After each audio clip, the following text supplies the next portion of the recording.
तो हेलो सभी को, जैसा कि आप देख पा रहे हैं आज हम एक और नई वीडियो लेके आए हैं। जो हमारी वीडियो चल रही है बच्चों, इसमें हम जो भी पुराने ईयर्स में आपके पेपर्स में जो भी क्वेश्चन आए थे उनको यहां सॉल्व करा रहे हैं। तो जो भी बच्चे बीएससी वाले हैं या एमएससी वाले हैं या कह सकते हैं आप लोग जो कॉम्पिटिटिव एग्जाम की तैयारी कर रहे हैं, वहां से भी मैं क्वेश्चन को सिलेक्ट करके सॉल्व करने की कोशिश कर रहा हूं। तो देखिएगा इस चैप्टर से कौन कौन से क्वेश्चन पूछे गए हैं। तो इंपॉर्टेंट इसलिए है क्योंकि पूछे हुए क्वेश्चनों को ना बार बार एग्जाम में रिपीट किया जाता है। तो चलिए यही सीरीज चल रही है हमारी, उसी पर आप प्लेलिस्ट में जाके सारे क्वेश्चन देख सकते हैं। पुराने जितने भी सालों के क्वेश्चन है हम कवर करने वाले हैं धीरे धीरे करके।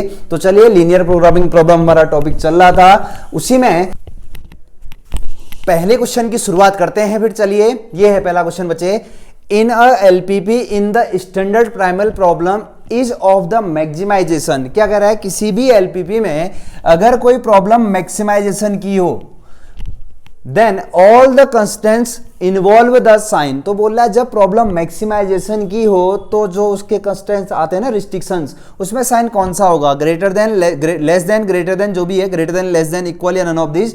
तो आप देखिएगा आपको मैंने पढ़ाया था कि मैक्सिमाइजेशन जब होता है बच्चे उस टाइम साइन आपका होता है ये वाला, और अगर इसी में होता है मिनिमाइजेशन तो उस टाइम सिंबल होता है ये वाला। तो अभी करेक्ट आंसर हो जाएगा सेकंड वाला। ठीक है, याद रखिएगा मैक्सिमाइजेशन में जो इनक्लूडिस हैं या रिस्ट्रिक्शंस है उसमें साइन बच्चे ऐसा होना चाहिए, और मिनिमाइजेशन में ऐसा सिंबल होना चाहिए, याद रखिएगा। ठीक है, ये दो प्रॉपर्टी हैं, कभी कभी पूछ लेता है, तो ये एग्जाम में पूछा हुआ है आपके। तो चलिए नेक्स्ट क्वेश्चन की ओर आते हैं।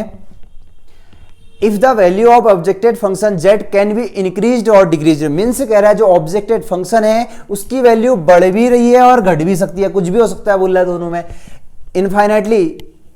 सच सॉल्यूशन आर कॉल्ड, आप जानते हैं बाउंडेड सॉल्यूशन, तो बाउंडेड सॉल्यूशन में तो फिक्स होता है बच्चे सॉल्यूशन, और अनबाउंडेड सॉल्यूशन बिल्कुल खुला हुआ होता है, ऑप्टिमल सॉल्यूशन और नन ऑफ दिस। तो अनबाउंडेड सॉल्यूशन ही वो केस होता है जिसमें आपका वैल्यू लगातार बढ़ भी सकता है और लगातार घट भी सकता है। जैसे आप जानते हैं कोई भी आप इनइक्वालिटी जब ड्रॉ करते हैं बच्चे यूं कुछ अंदाज में, अगर अनबाउंडेड सॉल्यूशन आया करता था ऐसा कुछ, तो देखिएगा अनबाउंडेड है तो भैया मैक्सिमाइज कुछ भी हो सकता है, ऐसे इससे कहीं नीचे की तरफ होगा तो कम की तरफ होता होगा तो मिनिमम भी कुछ भी हो सकता है। तो अनबाउंडेड सॉल्यूशन जिस टाइम पे होता है उस टाइम पे किसी भी एलपीपी में आप कह सकते हैं इसका वैल्यू लगातार बढ़ रहा है या घट रहा है। तो इसका सॉल्यूशन हो जाएगा बच्चे option number B.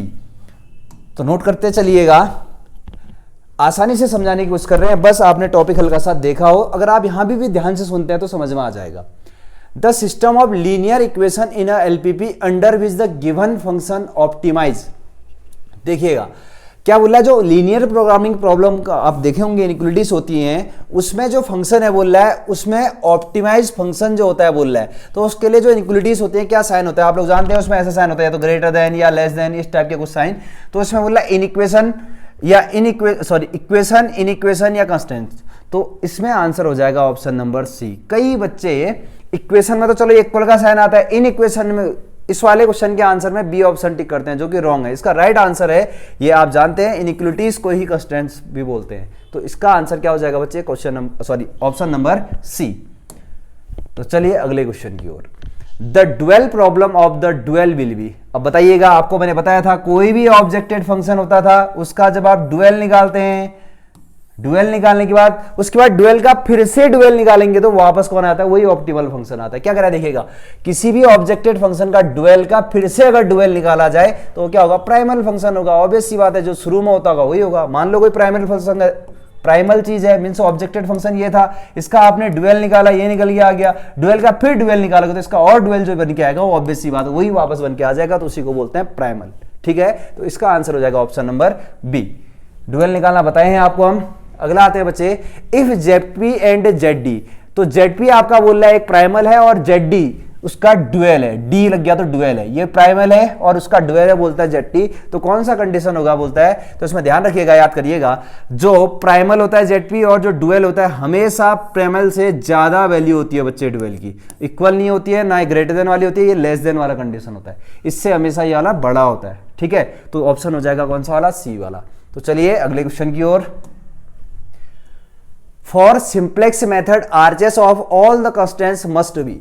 Simplex table में जब किसी भी इनइक्वालिटी को हम सॉल्व करते हैं या किसी भी ऑब्जेक्टेड फंक्शन को सॉल्व करते हैं तो उसमें जो कंस्टेंट्स होंगे बोलता है वो क्या होंगे, पॉजिटिव, नेगेटिव, नॉन नेगेटिव और नन ऑफ दीज। तो ध्यान सुनिएगा, positive, non negative of none of this, sorry non negative है, तो इसमें ऑप्शन नंबर सी है बच्चे। कई बच्चे इसमें नॉन नेगेटिव सॉरी पॉजिटिव को भी टिक करते हैं। तो देखिएगा जो भी इनइक्वलिटी है ना, उसमें शर्त ये होती है जो राइट साइड में होता है, इसके जो भी राइट साइड में इधर जो वैल्यू होती है बोलता है या तो पॉजिटिव होनी चाहिए या जीरो। तो सिर्फ पॉजिटिव ही नहीं कह सकते ना आप, कई बच्चे पॉजिटिव भी टिक करते हैं इसलिए बता रहे हैं, क्योंकि जीरो भी हो सकता है राइट पे, तो इसलिए नॉन नेगेटिव वर्ड कहोगे, क्योंकि नेगेटिव के अलावा आगे सब जीरो भी इंक्लूड है उसमें। तो इसका आंसर क्या हो जाएगा, सी वाला। कई बच्चे बार बार करे ए टिक कर देते हैं क्योंकि पॉजिटिव होता है दिमाग में, इसलिए क्योंकि जीरो भी इंक्लूड है ना, जीरो और एनी पॉजिटिव वैल्यू भी इंक्लूड है, तो ऑप्शन कौन सा हो जाएगा बच्चे, सी वाला।